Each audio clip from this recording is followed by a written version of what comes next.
New Testament and deal with the words of the Master.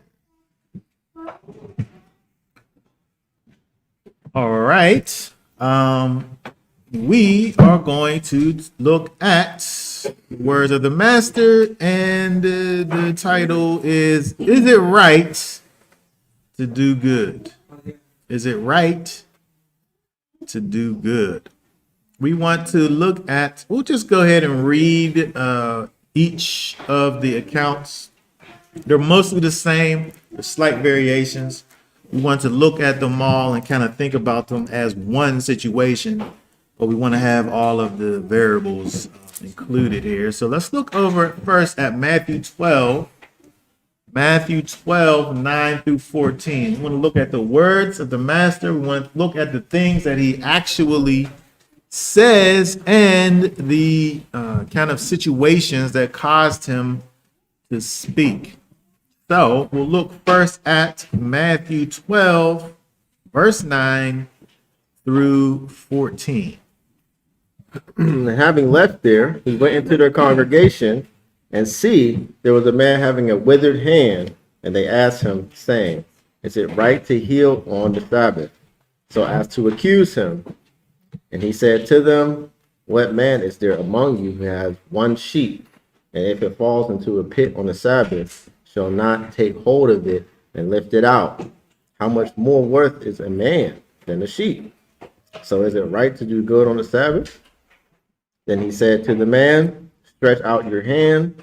And he stretched it out, and it was restored as healthy as the other.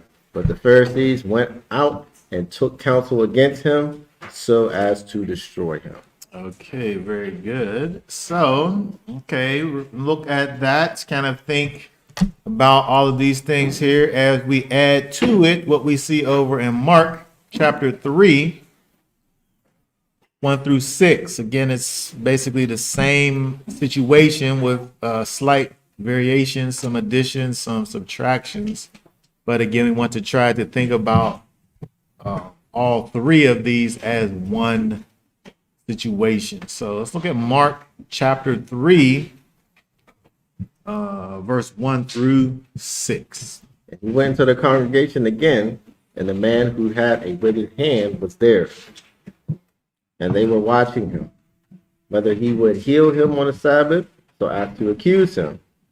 And he said to the man who had the withered hand, Get up to the middle. He said to them, Is it right to do good on the Sabbath, or to do evil, to save life, or to kill? But they remained silent. And having looked around on them with displeasure, being grieved at the hardness of their hearts, he said to the man, Stretch out your hand. And he stretched it out, and his hand was restored as healthy as the other. And the Pharisees went out and immediately plotted with the Herodians against him, how to destroy him. Okay, very good. And lastly, we'll look at Luke 6, 6 through 11. It's like each time we get more kind of people that's added to the situation. Luke 6, it's mostly the same thing, but again, we have these slight variations, which is giving us the kind of the complete story. So Luke 6, 6 through 11. And it also came to be on another Sabbath that he entered into the congregation and taught, and there was a man whose right hand was withered. And the scribes and the Pharisees were watching him closely, whether he would heal on the Sabbath, for them to find an accusation against him. And he knew their thoughts, and said to the man who had the withered hand, Rise and stand in the midst. And he rose up and stood. Then Yeshua said to them, I ask you, is it right to do good on the Sabbath, or to do evil, to save life, or to destroy it? And looking around at them all, he said to the man, Stretch out your hand. And he did so, and his hand was restored sound as the other. But they were filled with folly, and were speaking with one another what they should do to Yeshua. Okay, very good. So it's interesting when we look at Yeshua and the way that he actually moves, in these things that he's doing here. He's going around, and first we learn that he just goes to this congregation on Sabbath. But we learn as we look at all of the situations that he's not just there, he's teaching, at the congregation on the Shabbat. And then you have these people who are, the so-called leaders of the congregations, who are looking at him, and they're hating on him. I thought about myself in former days, when I would oftentimes look at. It's funny that Teresa actually brought this up today. I loved to watch preachers preach for multiple reasons. One, for it just would be kind of like a lesson, to look at and see kind of the process of it. You have your little introduction. You make your 3 points. With the hoot at the end. And that's basically look at, these, preachers, that's what would it be. And so there would be a formula. So I would look at it from that perspective.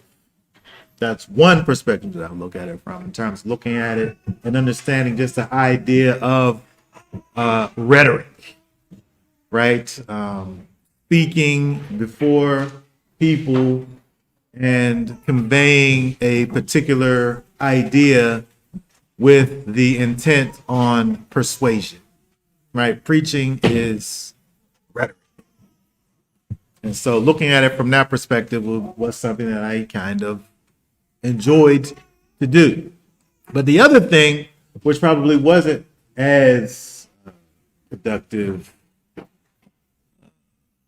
good, let's just say, yes, just use the word good, would be to be looking and trying purposely to find fault with what it was that they were saying. Mm-hmm. Whatever they would be talking about, one of the things that I would be trying to purposefully do is find fault. Waiting for the preacher to slip. So I can have my I gotcha moment, waiting for it. But when you think about things in that way, it causes you to kind of miss things. Like when you talk with people, you're having a real conversation with someone. If I'm busy thinking about how I'm going to defeat you in our conversation, I can't possibly be hearing you at the same time while I'm strategizing against you, seeking to defeat you. Mm-hmm. And so when you think about these people that are here in these places, and seeing the fact that, they haven't said anything, but Messiah is knowing what it is that they're thinking, and knowing why they're asking the questions that they're asking. The whole reason why they're asking him these questions the way that they're doing it is because they're trying to accuse him of something. They want to catch him slipping so that they can have a reason to come against him. So it don't matter what it is that he says or does, right or wrong, they're going to have a problem with it. They're going to be able to find fault within it. And so when we look at Yeshua, at the way that he is, he obviously knows what it is that Torah says. Obviously. But the questions that these people are asking isn't necessarily dealing with Torah, but of course it's always dealing with the rabbis specifically, their interpretations of the Torah. And when we look at some of these interpretations, they can have opposing views depending on, the actual teacher. And so when you think about the issue at hand here, is really dealing with, is it lawful to heal on the Sabbath? Is it lawful to heal on the Sabbath? When you look at some of their, the rabbis, the things that they would say, they basically came up with this idea that the healing had to really be dealing with something that was life-threatening. If you had some type of ailment that was a life-threatening thing, then that was something that they would say would be permissible to be healed on the Sabbath. But if it wasn't really that serious of a thing, it could wait. Really. It's not that big of a deal. If you have like a boo-boo, a cut, right? It's not that serious. I don't have to deal with that. However, when you look at some of these interpretations and things that they get into, they actually make ways for things that don't seem kind of on the surface as being life-threatening.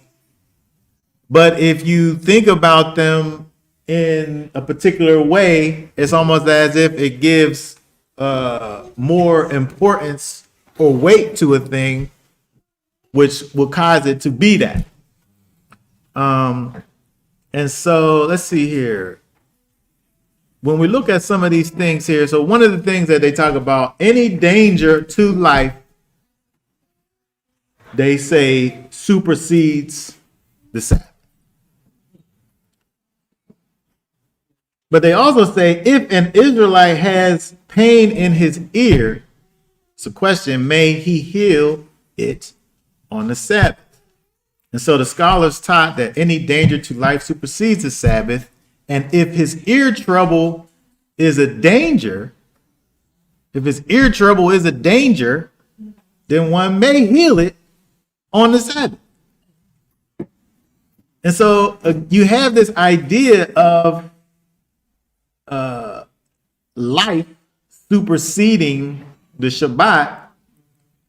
But then now you have the other question as to, well, what is it that facilitates danger or life?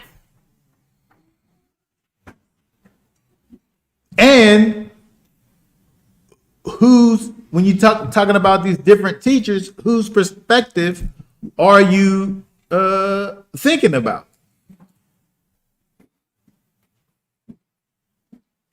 When you look at, say, for instance, at the time, the teachings of Shammai and Hillel were like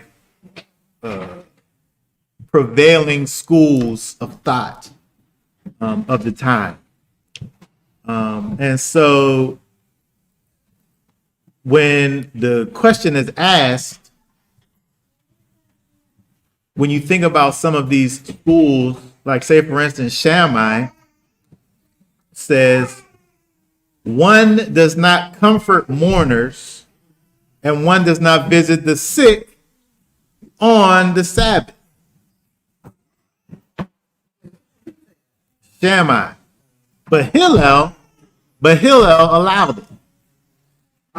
And so they're saying that just to say, well, if I want for my mind to be in a particular way, if I want my Shabbat to only be connected with joy, I'm not going to trouble myself with things that are kind of going to bring me down.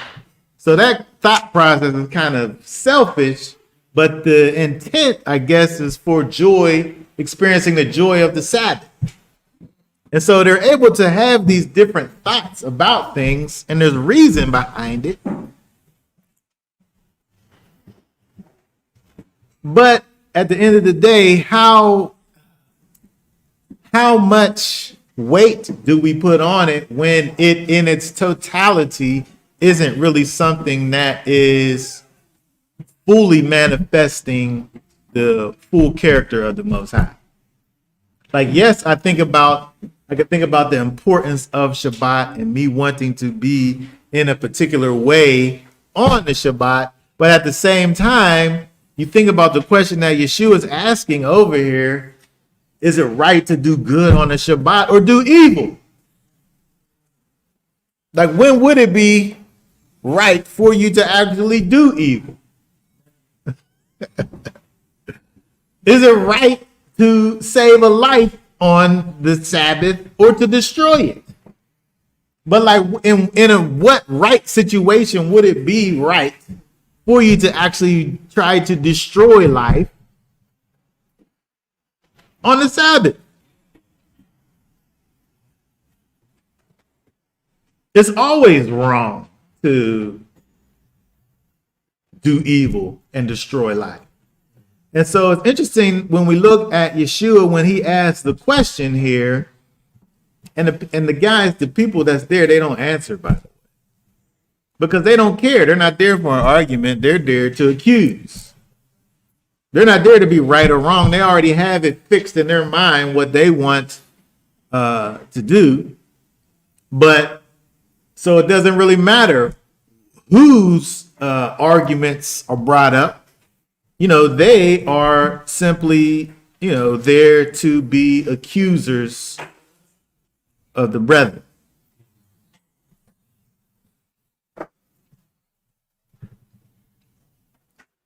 We looked at last week. We looked at it. We'll look at it again. Look at Leviticus 18:5.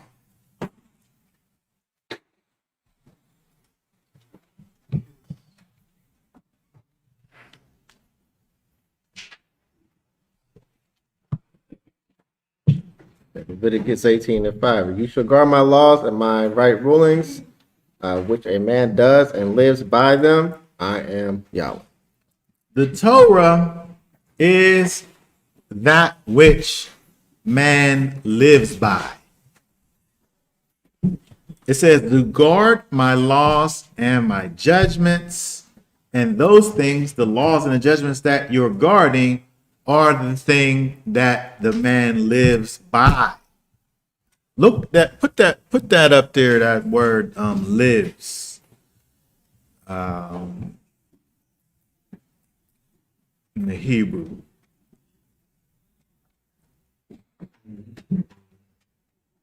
Live.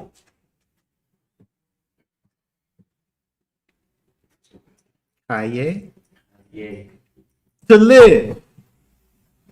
Right? And it deals with the idea of your life. The way in which your life is.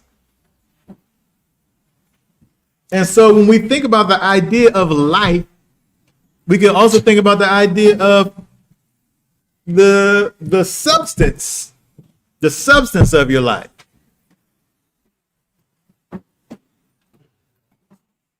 And so if we want to do a thing that increases the substance of your life, when we think about what the Torah does for us, when we think about the right rulings, the judgments of the Most High, what does that do for your life? Like these people's lives is messed up out here because they got no structure in their life. They got no boundaries in their life. Look at Deuteronomy 6 and 24. Deuteronomy 6 and verse 24.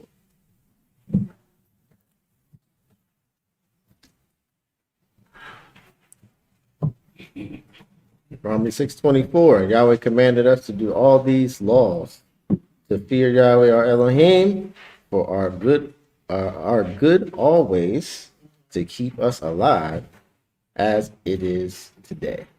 The commandments of the Most High keep us alive.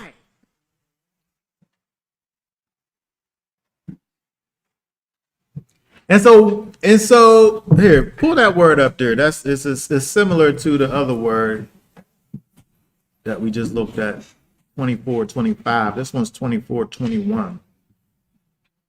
Kaya.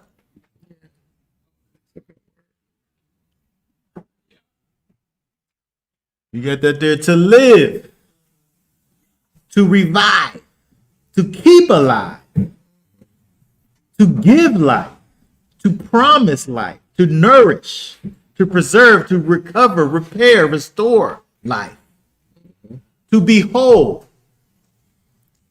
These are all things that the commandments, that the character of the Most High does for you. It keeps us alive. That's the whole point of it. It's the whole purpose of it. It's not so that you could do this and do that, so you could be a robot and just. It's to keep you alive. It's to increase the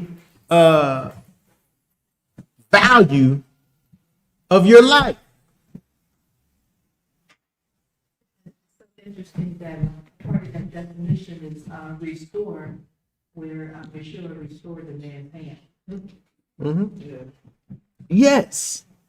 And so when you think about, it's interesting when you think about it in that way. Because the thing that Yeshua was doing for this man was life-threatening to him. You do your work with your hand. If you don't got no hand, then how you supposed to work? How you supposed to live? How you supposed to provide the basic things for yourself without a hand?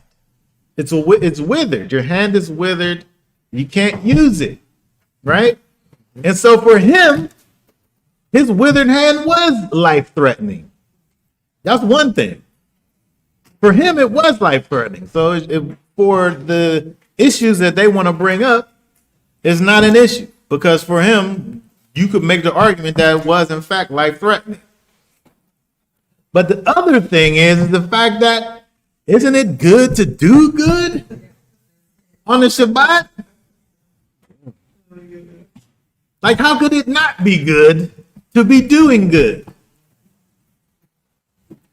But when we think about in Luke 6 and 7, it said that they was watching him closely. Like they was just waiting for him to slip up. Yeah. They was waiting for him to do something that he, quote unquote, wasn't supposed to be doing so that they could catch him doing it. And then what Yeshua comes back to them with is this crazy thing that he says when he asked them, is it right to do good on Shabbat? Of course it's right to do good on Shabbat. Or should you be doing evil? Like, in what situation would you be doing evil on Shabbat? For any day of the week, but especially on Shabbat. Yeah. In the event that you was a person that you did a lot of questionable things maybe during the week, on Shabbat, at least on Shabbat, you should be getting yourself together and doing things that's good. If you was that person. If you was somebody that all week, all you did was tear down and destroy. Hopefully, at least you got one day out of the week Let you stop. where you take build a up. break. Take a break.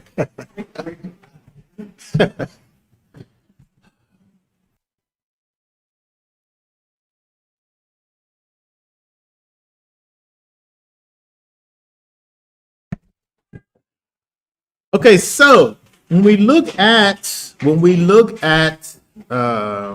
Yeshua and his actions over here and the things that he's doing, it's interesting. Oh, look at again Matthew 12, 11 and 12. Matthew 12, 11 and 12. Because these people are literally crazy. I just want to say that these people, these Pharisees, these people that are plotting against them, these scribes, these Pharisees, these people that are probably the ones that are supposed to be here teaching the people and bringing them into righteousness. This guy who basically comes off the street, he's doing all of these things. He's taking all of the attention away from them, and it's being put on him. He's so great. They want to say in their minds, oh, he ain't so great. I'm going to catch him slipping. But they can't catch him slipping. But this is the thought process.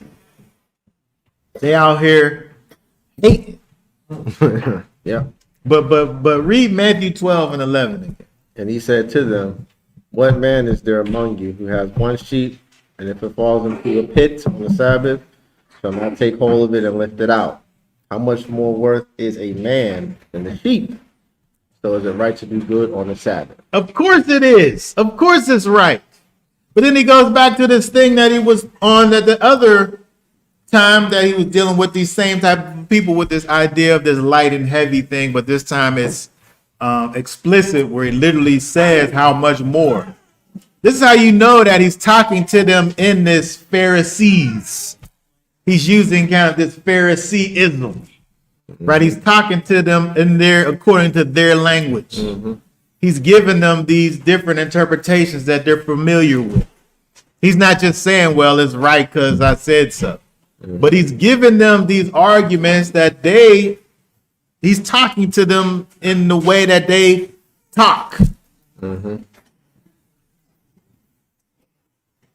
And by the way, they don't have anything to say. They're quiet because they know that they're wrong. Because if he was doing something, if he was really doing something wrong, it would be easy to point out. They can interject. That's why in verse 14 it said the Pharisees they went counsel. So they went amongst themselves to come up with something. Because they're like, you see this dude, man? Yes. Like, they couldn't do it in front of people because they would put themselves on blast. So Exactly. And yes. And look at what they're doing. Look at what these people are doing. First of all, the Messiah comes along. He sees this person with this withered hand, and he immediately wants to help this person.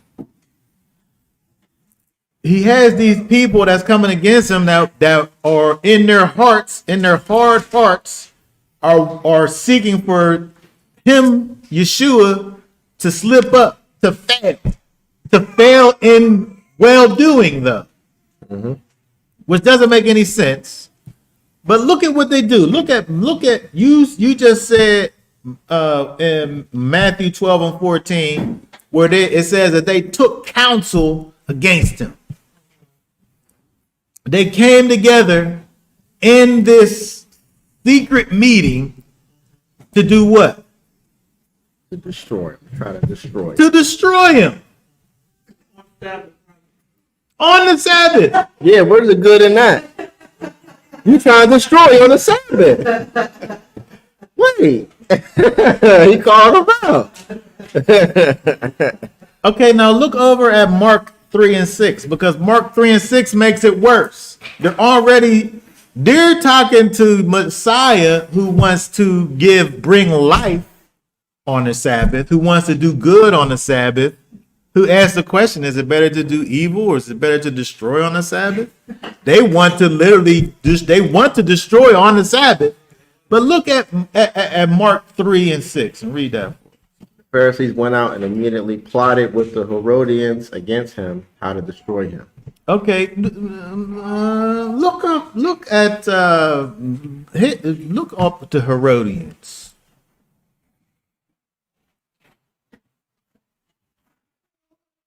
Click on Herodians, dude. definition of it. Yeah, you could just click on that word, dude. The Greek word will just give you some insight, dude. Okay, the Strongs go up a little bit. Yeah, that's it, dude. Go up a little bit, or down, I should say. In the Greek 2265, the Herodians. Scroll up a little bit. In the Strongs, yeah. The Herodians are the partisans of the Herods, or Herod. Right? We know what Herod's all about. So these are the people that's from the political persuasion of Herod. Here, look at the Greek 2265, the word, the words, the dictionary. Click on that drop down where Strong's is. Yep. Click on that and then drop down to the bottom one. Word. Yeah, the word study. No. Right at the drop down where it says Strong's at up top. Oh, Yeah, word study at the bottom. you do. Yeah, click on that. Okay, very good. So you look at that there, it says, read that what it says right there. Says, proper noun, a Jewish political party originating probably in devotion to the Roman emperor and Herod, his deputy. These people was devoted to the Roman Empire and Herod.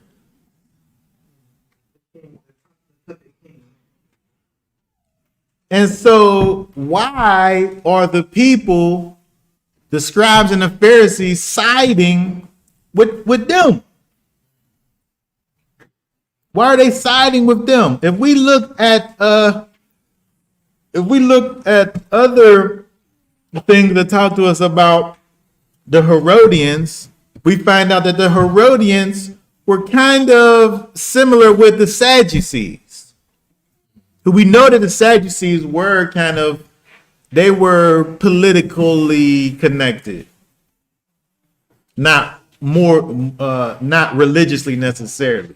They was the ones who was in charge religiously, but they were kind of diametrically opposed to the Pharisees. Like they come from different schools that was kind of opposite of one another. But the Herodians was closer to the Sadducees. But they don't care about political connections here. All they want is to get rid of Yeshua. Mm-hmm. And so they're willing to make these secret meetings and alliances with these people, right or wrong. I don't care that you're Nazi. Mm-hmm. We got the same desire right now, so we're gonna be good with each other, regardless of our political views. This would be like the equivalent of us joining together with some Nazis to do something in the neighborhood. It don't even make any sense. But this is what's going on when we sit up here and look at these people Mark brings up the fact that they plotted with the Herodians. Like if it could just say that and we don't know about what the background is. But when we look at this, it helps us to understand that they don't care about right and wrong anymore. They only care about getting rid of this Yeshua person and destroying him. And they're doing it on the Shabbat when they're sitting up there talking about him healing on the Shabbat. Poor guy. And so read Luke 6 and 11.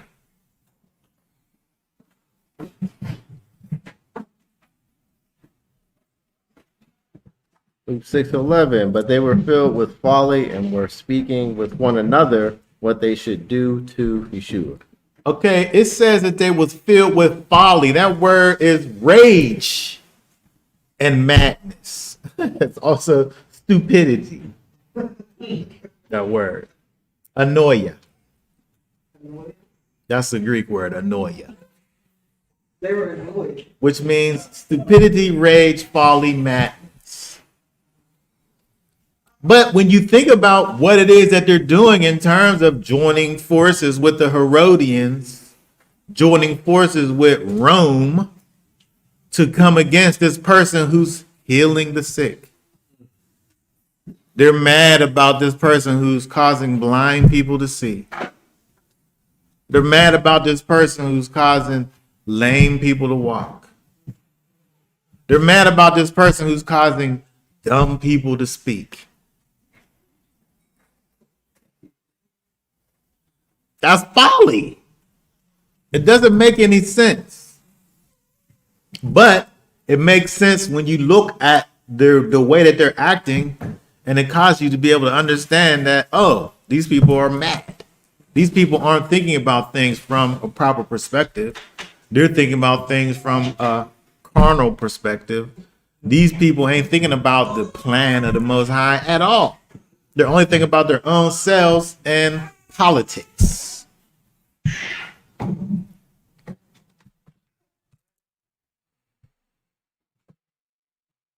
And so look at Proverbs 6 and 23.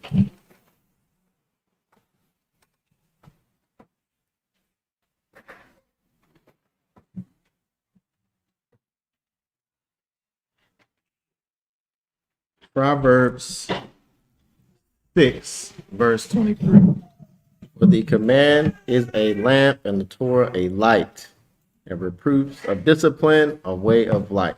When we think about what it is that the law, what the Torah is supposed to be, it's supposed to be a light. What these people doing is trying to turn out the light. They're literally trying to prevent Yeshua from shining his light. They're literally trying to prevent Yeshua from bringing life to a dead situation. And these are the so-called religious leaders over here. The law of Elohim is a lamp. It's a candle to see, to work by, to walk by. It enlightens the eyes. It directs the feet. It makes working more pleasant. It makes walking more comfortable.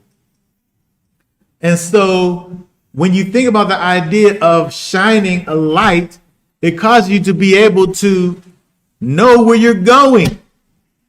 It causes you to be able to bring substance to your life, to enhance it. He simply wanted to enhance the life of this person over here. But what they was doing was definitely taken away from this person. He went probably knowing that Yeshua was going to be there, knowing that Yeshua being there is good for me. And it certainly was. And so when we think about Messiah, Yeshua, and kind of the message that he's giving just by, what he's actually doing over here in this place, is being that light in a place of darkness. And so with Messiah in us, we are a light. Yeshua is our example. When we see a need, we're supposed to address the actual need. Not sit up here and try to figure out a reason why not to help someone. Because I'm sure you could always come up with a million reasons why you can't help someone. But is that being a light in this world of darkness? That's not what Yeshua did. Yeshua, and in fact, when you think about the healing ministry of Yeshua, I said this before, he's not talking to these people necessarily about, what's your home situation like? And then prove to me that you living right, and then I'll heal you. He's not putting the prerequisite on healing here. Now, after he heals you, now you talk about something else. But he's not. But he's not putting that up front. That's what's next. First, we're gonna deal with the fact that you're broken. I'll fix you, but then let's talk about how you could stay fixed after that. Mm-hmm. And so that's being a light. He's shining a light on the dark situation. You know, the light exposes the darkness, but it also, but after the darkness is the things that are in the dark are exposed, it brings to light a right path to go in. Mm-hmm. You can't know what the path is before the light gets turned on. Yeah. And so when we think about the idea of being a light, which Messiah actually calls for us to be, it's about trying to figure out how we're able to actually bring help to the situation. Yep. Light, not like these people who are dealing with, politics. Who's the one, like they want to be the ones that's in the spotlight to say that, oh, you was able to receive my profound teachings, which brought you out of your terrible lifestyle. Instead of having this person who, this carpenter's son who comes from this place who we don't even know who this guy's teacher is. Him coming out of nowhere. They Yep. but isn't that what people do out here? Yeah. You got people looking at things kind of politically instead of dealing with the fact that this person needs help. Can I do it? Or can I even point the person in the right direction? It don't always got to be you doing it. Right. In fact, it is you doing it if you're just helping them go to the place that they're able to get it. Yeah. Right. Yeah. You did all that you could do because you can't be everything. Exactly. That's it. That's how you can tell who really want to help people and who don't. Right. That's right. Right. And so when we look at Yeshua and the things that he says over here, the question that he asked, this idea of, is it right to do good? Which seems pretty silly. But he really needed to ask this question. He needed to ask it for not only the people, the Pharisees and the scribes that was there, but for the other people to see and understand that these people don't have the right, don't have a heart. Their heart condition, their heart situation was definitely off. Because, when we get to the bottom of this whole situation, the thing that they wanted to do was to kill, was to destroy Yeshua. It's interesting that word there, destroy. That word there, destroy, means. So in the Greek here, look up that word. We'll kind of close down looking at this. Look at it could be Mark 3. Hold on, what we at right now? Oh, we're in Proverbs. Go to Mark 3 and 6.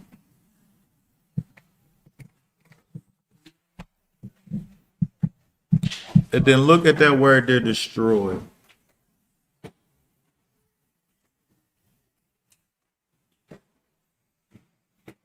Click on destroy, then go to the word study dictionary.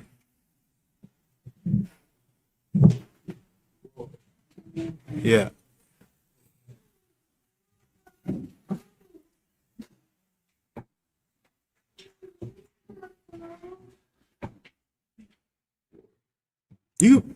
Oh yeah, is that the word study? Yeah, that's it right there. So look at that, go down where it starts to talk about it. It says maybe halfway down, it says to destroy is what that is. And then the force of apo, which is a prefix, right? This it's kind of like a compound word, apolumior. But the force of the prefix apo here is away or wholly. Therefore, the verb is stronger than simply olumi. Right? So it's more than to destroy, right? But to wholly destroy or to perish. Right? And so this is what these people was seeking to do to Yeshua. They wanted to wholly, not holy like sanctified holy, Holy, but they wanted to Wholey. Is there an E in holy? They wanted to completely destroy Yeshua, who wasn't doing nothing but trying to shine his light.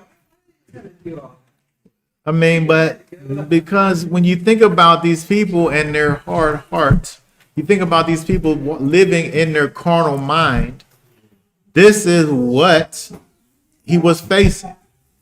And so I'm saying that when we're thinking about this from our kind of practical perspective, in terms of what we need to be out here doing, in terms of being a light in this world of darkness, you know, this really is an adversity that we'll face in this world where people out here hating just for hating sake. And don't have nothing to do with right and wrong. And it don't even got to be people. It could be you. By the way, it could be you doing it. The way that you're able to shine and be a light is to only be dealing with what is the good that I'm able to add to this situation. Either you're able to add good to the situation or you're not able to add good to the situation. But you shouldn't be the one trying to stop the good from happening, because that is not shining light.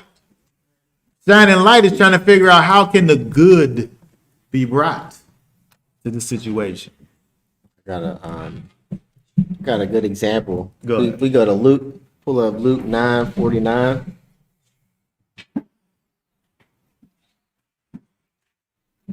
This even shows the humility of Yeshua during his time he was alive and doing his work. And it reads, and Yohanan answering, saying, Master, we saw someone casting out demons in your name, and we forbade him because he does not follow us, with us.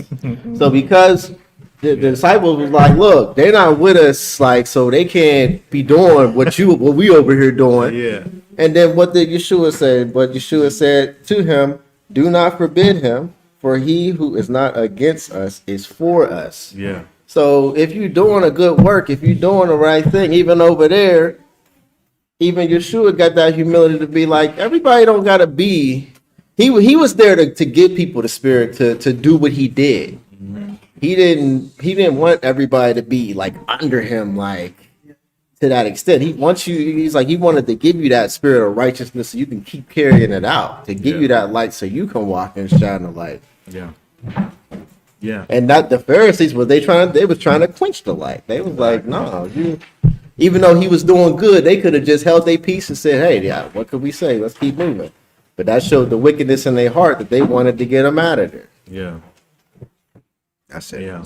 And it's interesting that when you looking at the Pharisees and their dealings with the Herodians, I think there's really two times that you see them plotting together. This here is kind of the initial time, and then the next time is the time whenever they literally do kill him. Yeah. They eventually feed him there. Yeah, Evil. right. They And get right for the high. they get what they wanted, right? And so, you know, they're literally, you know, they literally sided with the devil. I mean, we know that, you know, we kind of needed for that to happen. But when you think of how it plays out, it plays out, in fact, as a result of these wicked people and their wicked counsels that they making.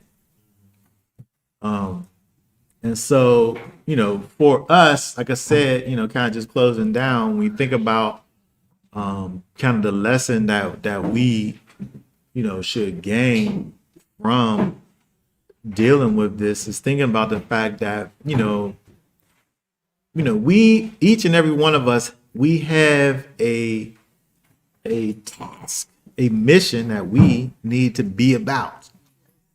And that is doing good. It's always right. It's always right to do good.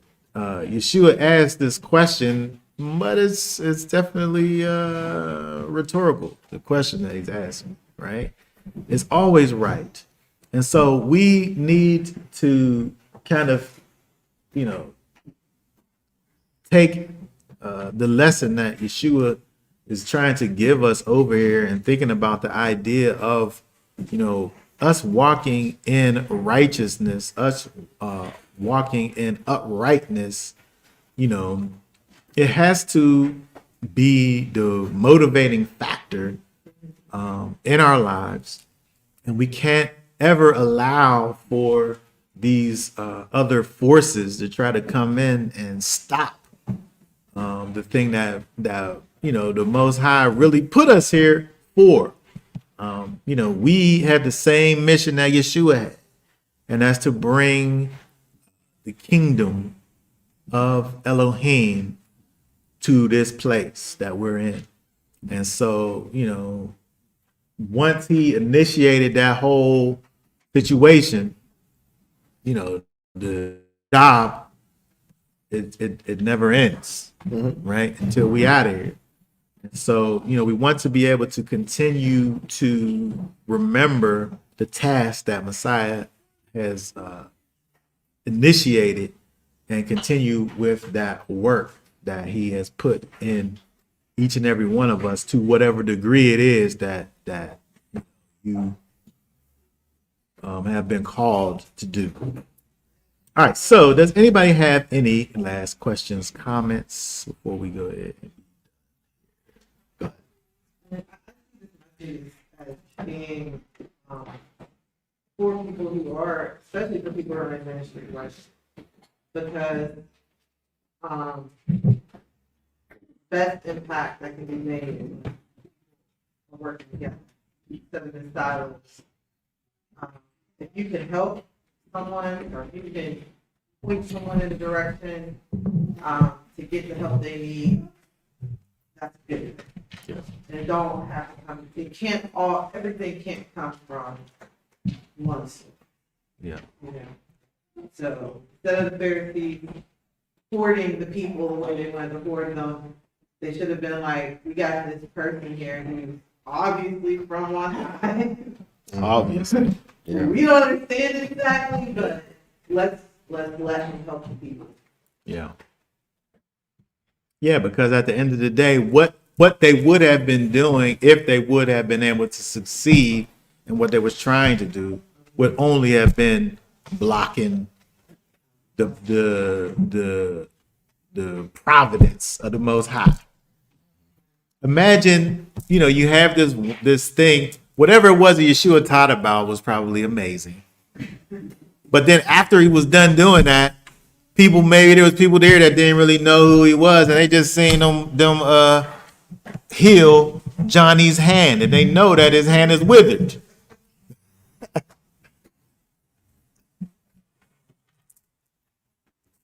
I mean, it's like a multi-faceted situation that's going on all at the same time. He healed the guy, and people seen him do it. They were astonished probably at his teaching and the fact that he just performed a miracle. And all of this could have potentially been stopped if the wishes of these, I'm just gonna call them wicked people, would have come to pass. And so, you know, in the same breath, think about what you're doing, what you and I would potentially be doing when we want to be somebody's savior instead of just letting Messiah be the savior. Because he's the only one that could do it anyway. I could show you where he's at, but that's as far as I could go.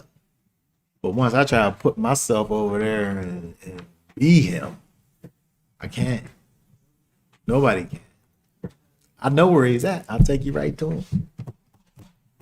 I know that it seemed like it would be obvious that he was of the Most High, but did they know that he was? Who? Did they know? I'm saying that it don't matter if they knew or not, because they wasn't thinking about things from a logical perspective, right? They couldn't have been, because they wasn't concerned with right or the truth or any of those things. They couldn't have been, because they didn't have an answer to, is it right to do good on the Sabbath? They should have had an answer to that, right? If there was about rightness and goodness, they should have been able to put together a logical argument to affirm that yes, it is indeed right to do good on the Sabbath. But the only thing that they wanted to do, they never did anything. They didn't answer the questions because they wasn't concerned with what was right. And so the same thing is true when you think about, because it did mention in one of the things about the hardness of their hearts. They wasn't concerned with logic.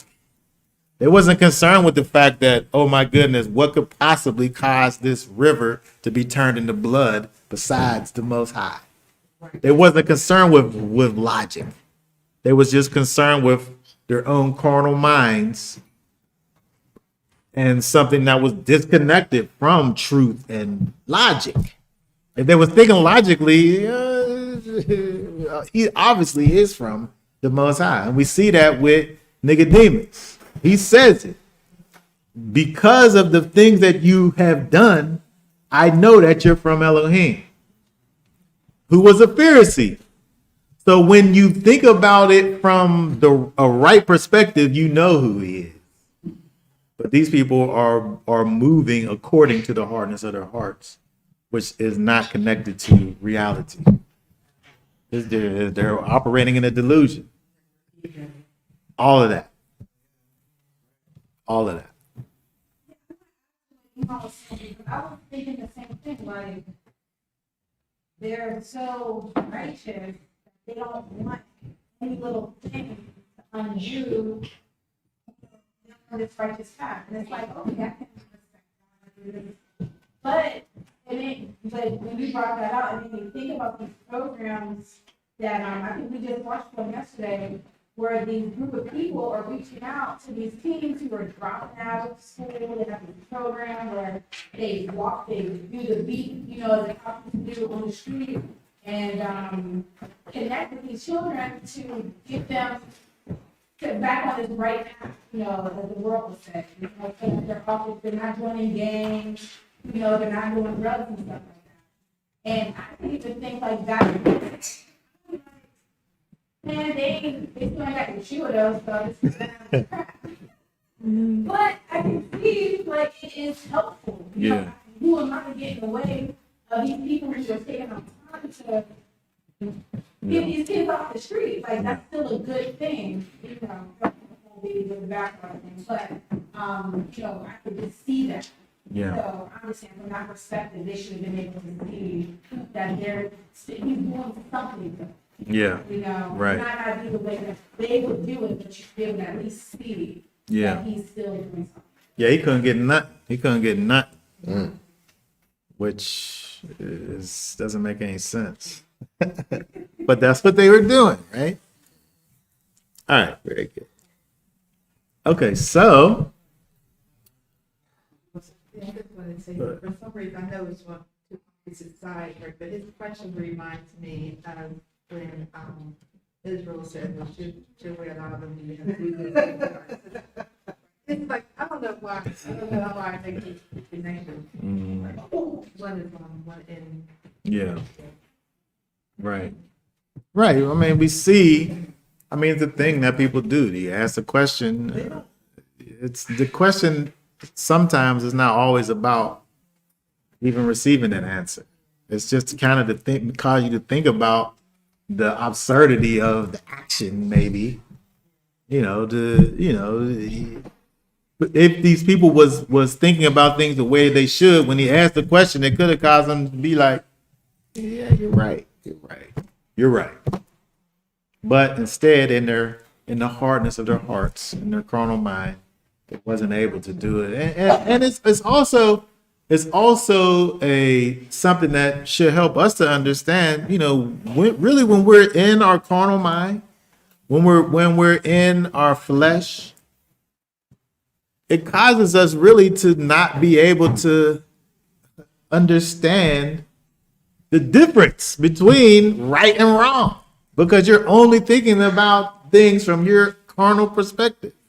And it pushes you over into this delusion, this false belief, and it causes you really to do things that's irrational, that's emotionally driven, and it's not connected to reality and logic.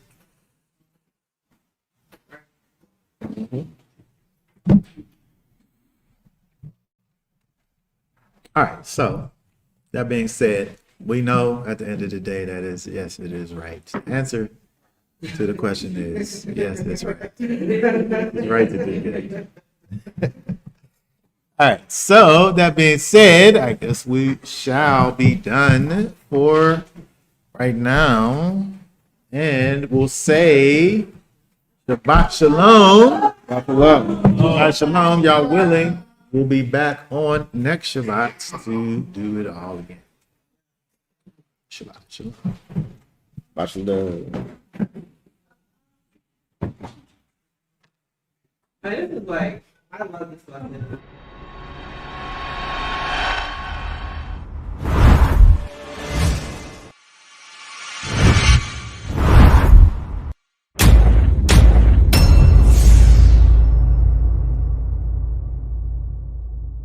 I really love it. I love it.